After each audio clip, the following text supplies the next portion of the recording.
Governor Eric Holcomb on an overseas mission to make Indiana a major player in the high-stakes battle for the next big wave in innovation.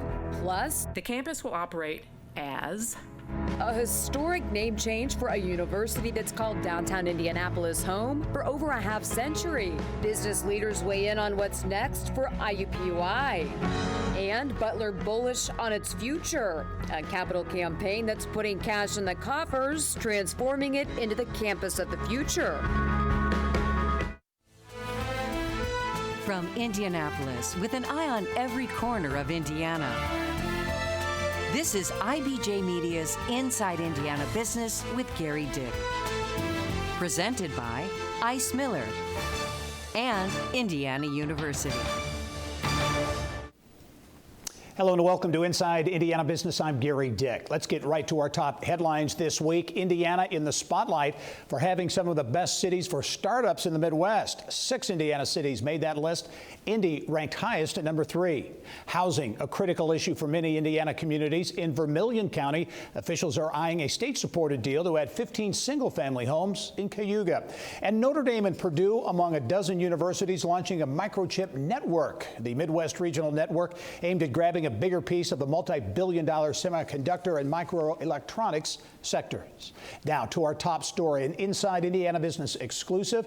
Governor Eric Holcomb and the state doubling down on efforts to attract big investment and jobs in the microelectronics sector. The governor and a delegation headed to Taiwan and Korea, selling Indiana as a prime location for chip research and manufacturing. This will be the first trip by a U.S. governor to Taiwan in 3 years. And I'm pleased to be joined in studio now by Governor Holcomb with more on the trip and what he wants to accomplish. Governor, thanks for joining us.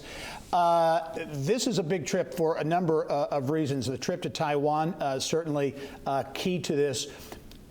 Who are some of the folks you're going to be talking to directly in Taiwan about potential investment here? We'll be talking to industry giants, a number of them separately and then collectively. First and foremost, we'll be going to say thank you to longtime friends who have done business here, Taiwanese business that's been here. We've got 10 different companies in our state, so we have a long relationship, a trusted, shared values, want to grow together with them as well. But then we're, as you allude to, we're growing this ecosystem, and Indiana seeks to be a leader in this space and these industries of the future. It's not just on a slick flyer. This is, you said, doubling down. We want to triple down, and part of going to Taiwan will be to sell the state of Indiana and to show all that we have to offer. So really important that we have an asset like Purdue University, and we'll have a Purdue Boilermaker delegation with us to be able to show how we partner with industry, academia, state government, the IEDC, so Secretary Chambers and I will be able to put everyone around the table and talk with the biggest of the big. Yeah, Skywater, you mentioned Purdue. Skywater Technology announced a nearly $2 billion semiconductor investment in Purdue, hundreds of jobs there. MediaTek, another company, Taiwanese company, right? We'll be meeting with them. Meeting with them. And I think the MediaTek investment, too, they talk about the potential for massive other investment. Yeah, welcome it. Not just their design shop, but others coming around, and that's that ecosystem that really builds up and the talent cluster that starts to form up, and that's how you really elevate not just a community or a state, but the whole industry as a whole. And those jobs, those are very high wage jobs, and so we're really bullish on not just Tippecanoe County, but as you mentioned, Notre Dame and Indiana University, Holman, Butler, everyone can have a role in this in the state of Indiana, in addition to the engineering schools around us that will be coming here to help on this front. Yeah, I know you mentioned Purdue will have folks, including the incoming President Mung Chiang, on that trip. He'll be going to the South Korean portion of that, I believe. Right. But do you think Indiana can become a center, a hub for this microelectronics, computer chip manufacturing and research? You think it has that potential? I think it does, and I would go so far as to say I know that we can, and we are, because we're on that path right now. We have all the assets, we have the location, the logistics, we have the academic prowess with Purdue and Notre Dame and Indiana, et cetera. We have the capability to attract the type of talent that's needed in this space. And so when you put all those factors together with the curriculum, with the task force that we have in place, being nimble as a state, low-cost state to do business, perfect regulatory environment, companies that we're talking with are quick to learn that they can grow faster in Indiana. And so being in the kind of the middle of it all in the country, the heartland, we can become that hub and are. Taiwan's going to get a lot of attention on this trip, but the trip to South Korea as well, in particular for electric vehicle batteries. And we saw Stellantis, Samsung SDI with a massive investment in Kokomo, others eyeing Indiana as well. How important is that piece of the trip going to be? Both equally important because they both represent goals of ours to be a leader in the future economy, and not just for economic reasons, but also national security reasons, and for us and our allies. And so to be able to put these pieces together, to go after the EV technology, to go after battery technology, to go after chips, semiconductor technology, from design to production, to be able to do it all in one area, this is a huge advantage, and obviously manufacturing's in our DNA, and so that's very attractive for these companies that think, you know, all we have to do is get another credential or certificate for an employee, and they're already close. And so reskilling, something that we know a lot about and have programs to do, this is kind of almost a match made in heaven for these companies that want to and need to grow for supply chain. It's no longer just in time. It's just in case, to be able to adapt to the facts on the ground as they are, no matter where you are in the world. Yeah, is there typically missions like this is more of a long-term type of deal, relationship building, those types of things. I'm sure that's part of this, but is there also a sense of urgency in this one because microelectronics and the chips, very hot industry now, a lot of investment being made. Is there a sense of urgency to get over there and try to get some deals? Absolutely, and they all complement one another or are dependent on the other. And so you think about how many chips were in an automobile 10 years ago and how many will be in that automobile 10 years from now. We got a long way to go, and we in America have given up too much of the terrain in the past, and so now we're seeking to, and the federal government has, Secretary Raimondo, as you recall, has really leaned into this space, and Senator Todd Young was a huge supporter of the CHIPS Act, CHIPS Plus Act that ultimately passed. Those are going to be also key factors in the development in our country, and Indiana almost feel like we have a little head start on this because of Purdue and Notre Dame and the academic perspectives that were already in the discussion. Yep. Indiana Governor Eric Holcomb about to embark on a major trade trip to Taiwan and South Korea as well. Governor, thanks for joining us. Yeah. We'll be following up, I know, in the week ahead. We'll have good reports to share. All right. Thank you. Next, Hoosier business leaders weigh in on the move to split IUPUI into two separate schools, what it could mean for attracting and retaining talent in the region. Plus, a guy with an eye for talent on the big screen. The movies that matter, the movies that you care about emotionally, are those where you connect to the characters. It's never about the sports. It's never about who wins and loses. Much more, and some great stories from Angelo Pizzo, the man who brought movies like Hoosiers and Rudy to life. That's this week's Business and Beyond podcast. You can find it starting Monday. All you have to do is go to InsideIndianaBusiness.com.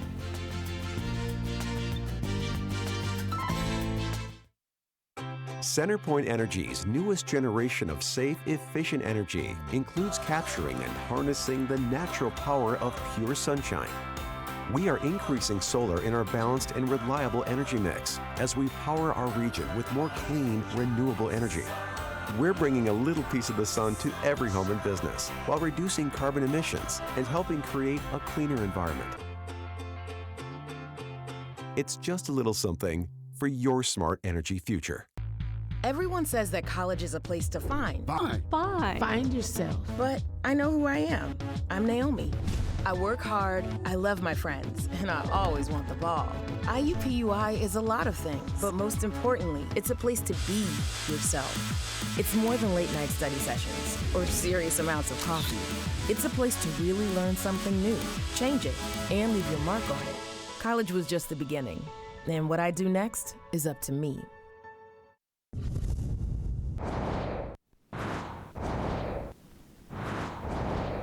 Here's what's making news now around Indiana.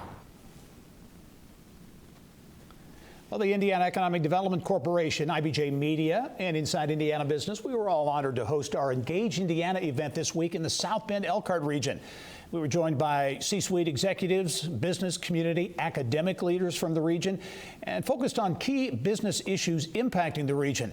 At the event, I talked with Indiana Secretary of Commerce Brad Chambers about the impact of the state's READY grants on northern Indiana.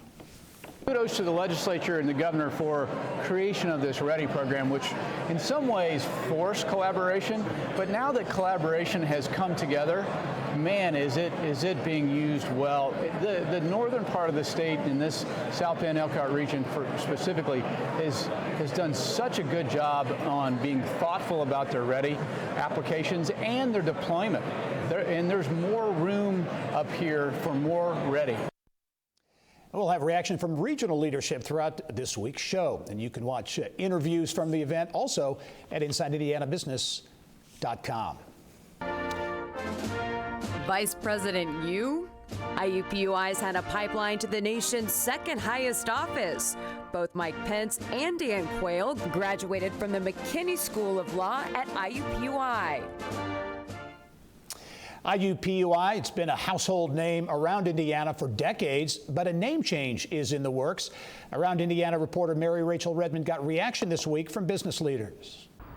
Well, Gary, just the name change itself may be hard for folks to get used to after more than 50 years is IUPUI, but leaders in the business community are looking at the newly branded IU Indianapolis as a big-time opportunity to attract and retain talent right here in the capital city. For us, this is talent. This brings talent to the region. I mean, we've done a lot and we've invested a lot here in the city and in the state. And one of the challenges we've had is, really honing in and grabbing that talent that we need. And so by attracting more and more people, because we'll have something to really hang our hats on and say, hey, IU has a presence here in the city, Purdue has a presence here in the city.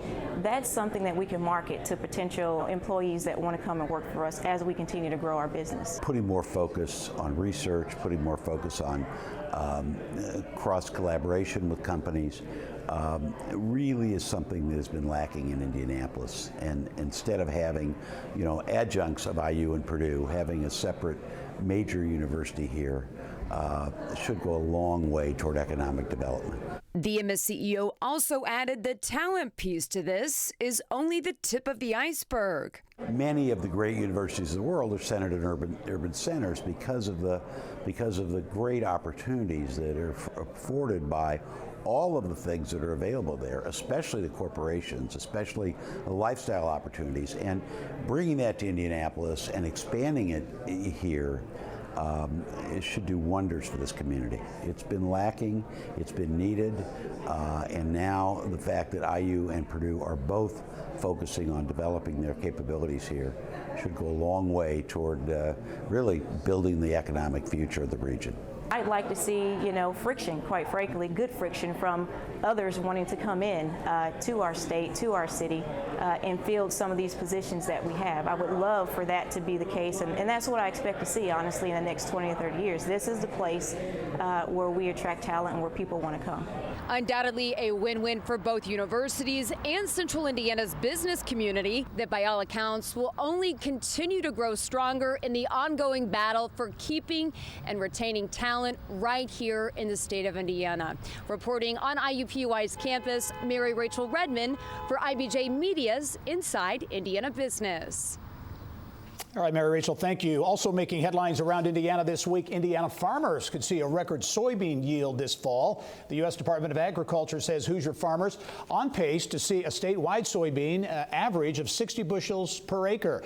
That yield, if realized, would produce 350 million bushels of soybeans. Indiana farmers planted 5.8 million acres of the crop. Soybean production nationally forecast to reach 4.5 billion bushels, and that's up 2% from last year. The St. John Town Council in Northwest Indiana has approved a plan to create a new riverfront district. Our partners at the Times of Northwest Indiana report the move will allow the Lake County town to obtain additional liquor licenses. The council says the town is currently out of licenses, and the number is determined by the state based on a municipality's population. The addition of a riverfront district is designed to help local restaurants obtain licenses at more reasonable prices. The unoccupied land in the district could be used to attract high-end restaurants, a hotel, or banquet facility. Up next, a made in Indiana startup with a tool that could save pharmaceutical companies millions of dollars when it comes to trashing contaminated drugs during the development process. And in this week's IBJ, more on the impact of the breakup at IUPUI and how it could mean big growth for both schools. Could 2023 be the year for marijuana in Indiana? And rapid transit rolling along in Indy. An update on construction of Indigo's Purple Line.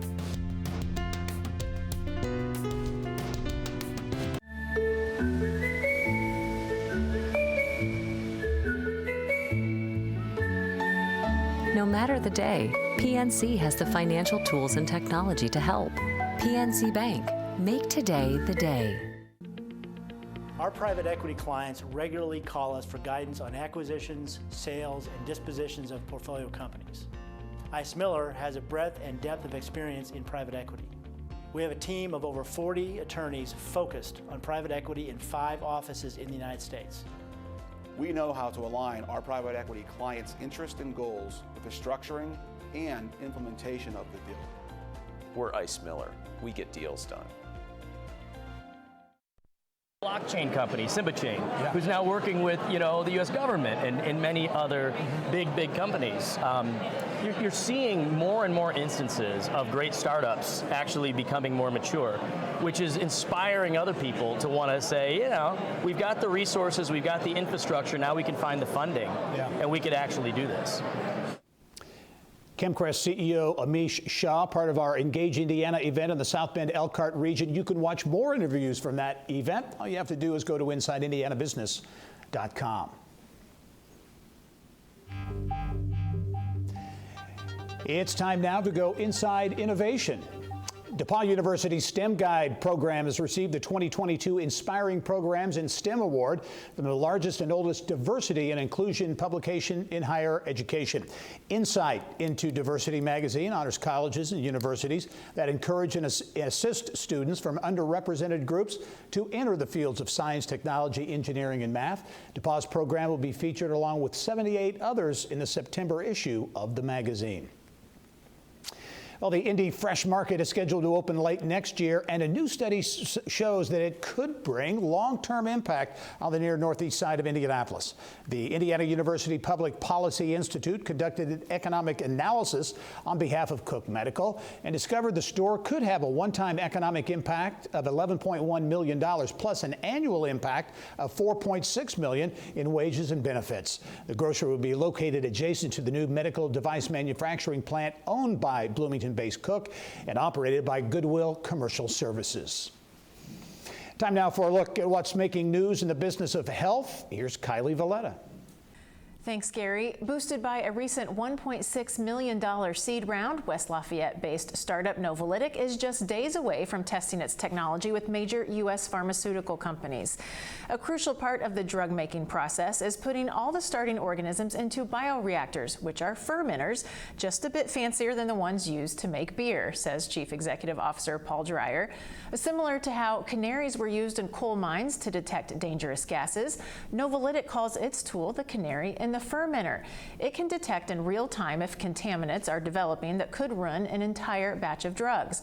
The tool is sold as an add-on kit for small instruments pharmaceutical companies already use. In the next 2 weeks, Novolytic will launch pilot testing with 4 major U.S. pharmaceutical companies.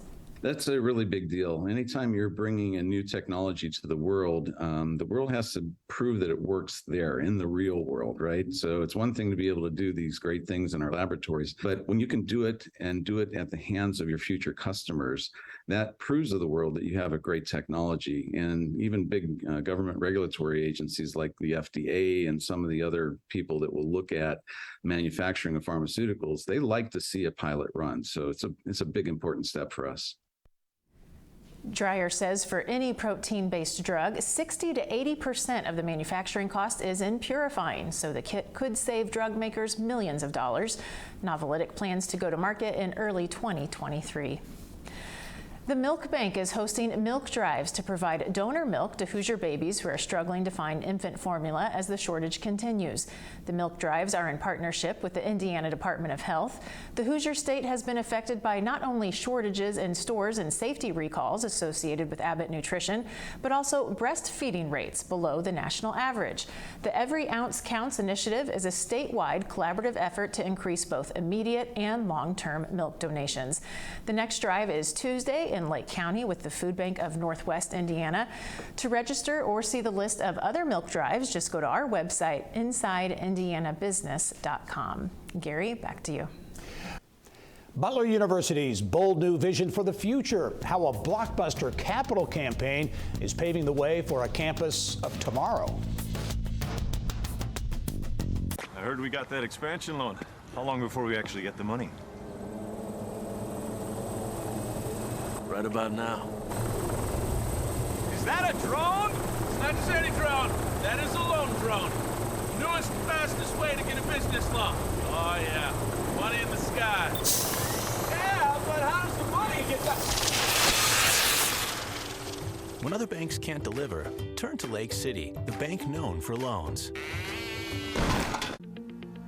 Our private equity clients regularly call us for guidance on acquisitions, sales, and dispositions of portfolio companies. ICE Miller has a breadth and depth of experience in private equity. We have a team of over 40 attorneys focused on private equity in 5 offices in the United States. We know how to align our private equity clients' interest and goals with the structuring and implementation of the deal. We're ICE Miller. We get deals done. When I bought the company, it was sort of old and tired, and now it's full of new ideas and innovation and enthusiasm and excitement. I think our legacy is that no one person makes business furniture, that it is really all of us, and that it is always evolving. I think the secret is our culture, and for me, the culture always begins and ends with the employee experience. They make us the company that we are. Introducing the Business News subscription. It's one subscription with unlimited access to both IBJ and Inside Indiana Business. We mean business. We mean breaking news and the inside scoop. We mean authentic, compelling, and insightful news stories. We mean Central Indiana and statewide business coverage.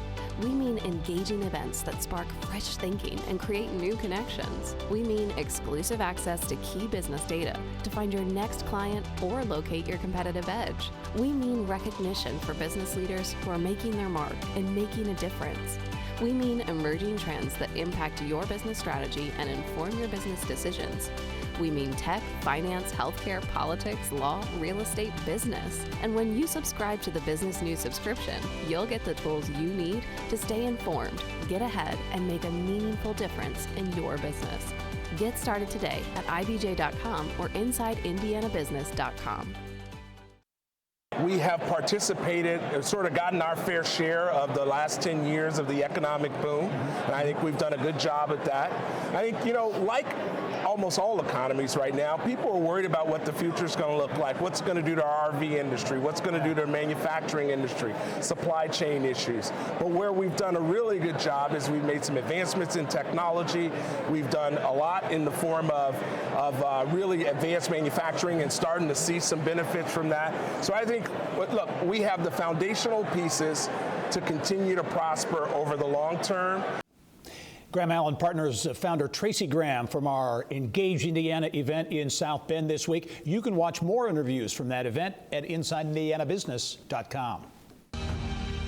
This week in 1933, Dr. Dorothy C. Stratton was named the first full-time dean of women at Purdue University. She saw the enrollment of women increase from 500 to more than 1,400. During World War II, she was commissioned the first director of the Women's Reserve of the U.S. Coast Guard.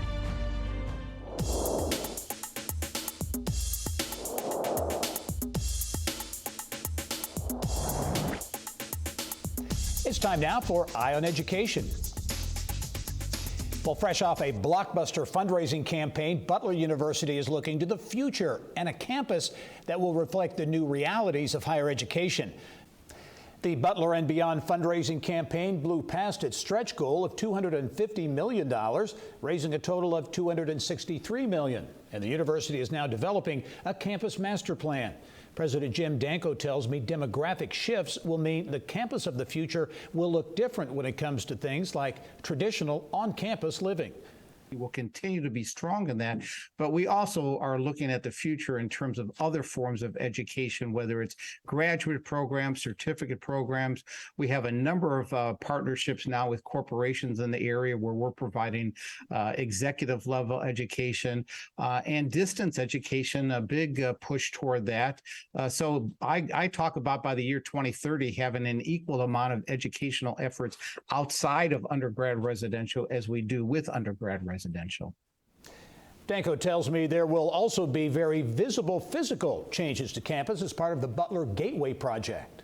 We're looking at even renovating the front of Hinkle in the next campaign, trying to find space for other entities, and including, as you mentioned, potentially a boutique hotel of some sort on campus. So just trying to really make the entryways into our campus, the perimeter of our campus, really rich and really make great connections to elevate this entire region. It's been something we've been talking about a long time going before the pandemic, and I really am focusing a lot of energy and time on that moving forward. Elsewhere, the Indiana Learning Lab, a free online learning tool for teachers, parents, and school leaders all over Indiana, has reached a milestone, 25,000 users. Five Star Technology Solutions created the lab to support educators and families during the switch to online learning. The Indiana Learning Lab, home to nearly 2,500 digital resources, live and on-demand workshops, collections, lesson ideas, and a lot more.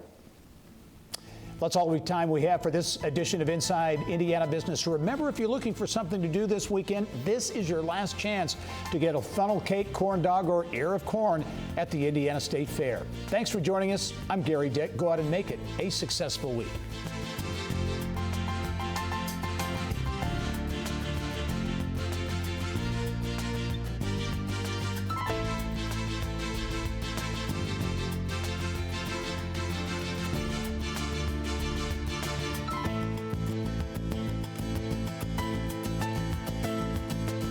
Welcome to your world, your why. What drives you? What do you want to leave behind? What do you want to give back? What do you want to be remembered for? That's your why. It's your purpose, and we will work with you every step of the way to achieve it. At PNC Private Bank, we'll help you take care of the how. So tell us, what's your why?